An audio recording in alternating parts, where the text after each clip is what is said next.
Meron na ring iba't ibang flavor ng taho dito sa may Montalban, Rizal. Ang daming ang twist ng taho nila dito kasi tingnan nyo to, merong dinurog na chocolate at merong ding may ice cream. At sa mga mahilig sa soya, meron silang frap dito na soya milk yung ginamit. Kaya kung tanghali ka na nakakabangon at di mo naabutan yung nagtitinda ng taho, tara na dito kasi bukas sila hanggang 12 midnight. Dito lang ito sa may Barangay San Jose at nag-commute lang kami. Sumakay lang kami ng tricycle at bumaba kami dito sa may simbahan. Dito sa pinakakanto yung pwesto ng I Soya by Vince. Nasa may second floor lang yung pwesto nila. Pag akyat nga, medyo maraming paliko-liko pa pero hindi kayo maliligaw kasi maraming tarpaulin dyan at sundan nyo na lang. Maliit lang tong pwesto nila at naka-air condition kaya the best ito sa mainit na panahon. Affordable lang yung presyo ng taho nila na nagsisimula sa 25 to 120 pesos. Kung first time nyo dito, i-explain nila sa inyo yung menu nila.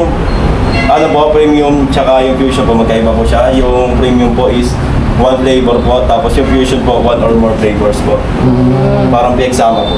Ito yung 30 pesos nila na ube halaya taho. Nakalagay ito sa baso na kagaya sa mga naglalako. Mainit itong taho nila at nung unang nakita ko to, akala ko sobrang tamis. Pero hindi pala kasi sa panlasa ko, sakto lang yung timpla nito. Ayoko rin kasi sa taho yung sobrang tamis na nakakaumay. Kung namimiss nyo naman yung classic na taho na arnibal yung nakalagay, mayroon din sila dito na 25 pesos. Tinry namin yung may mga nakalagay na must try dito sa menu nila. Sa premium taho, ito yung kanilang dark chocolate. Meron itong cream at chocolate na dinurog sa ibabaw. May kasama pa yung maliliit na sago pag hinalo nyo. Isang flavor lang to na chocolate. Sa fusion taho, ito yung coffee crumble. Ang galing kasi nagsama yung pampagising sa umaga na taho at kape. Ang sarap nito na may tatlong toppings na may peanut, chocolate at ice cream. Bago nyo nga pala to inumin, haluin nyo muna mabuti kasi umiilalim yung tamis. Ito naman yung soya milk frap nila na quad choco. Soya milk ito na chocolate flavor na may toppings na dinurog na chocolate, cream at chocolate syrup. Soya milk na lang ito at wala nang nakahalong taho dito. Meron nga rin pala sila ditong kape guys at yung 16 ounce 90 pesos lang. Kaya kung naghahanap kayo ng affordable na makakapihan, try nyo dito sa I Soya by Vince. May mga snacks din sila dito na brioche bread yung gamit. At bumili ako nung pinakamura nila na toasted and buttered bread. 60 pesos lang to at ito ganito kalaki yung slice. Bagong luto nga tong isi-serve sa inyo at talaga malalasahan mo yung butter dito sa bread. Medyo matigas ito kasi toasted bread kaya bagay ito sa mga drinks. Ito naman yung egg drop sandwich nila na 100 pesos. Masarapan ako dito kasi maraming itlog, may cheese. At yung sauce kasi nila dito, Kewpie mayo at tomato sauce. At kung bitin pa nga kayo sa sauce, ito inalok nila kami na pwede nyo palang dagdagan pa. Sa mga drinks na in-order namin pati taho, yung pinili naming tamis, yung standard lang. Para sa akin, sakto lang yung tamis ng standard. Pero baka sa iba, matabang ito. Kaya kung mataas yung panlasa nyo sa matamis, padagdagan nyo na lang ito ng level ng sweetness. Sa mga hindi naman makakapunta dito, meron silang delivery at mag-message lang kayo sa kanilang Facebook page. Siya nga pala, kagaya ng ibang vlog ko, na-recommend lang din sa akin to sa comment section. Maraming salamat po sa pag-comment nyo kasi meron palang flavored taho dito sa may tapat ng simbahan. At para updated pa kayo sa mga mapupuntahan namin, huwag nyo kalimutang i-follow ang aking mga social media accounts.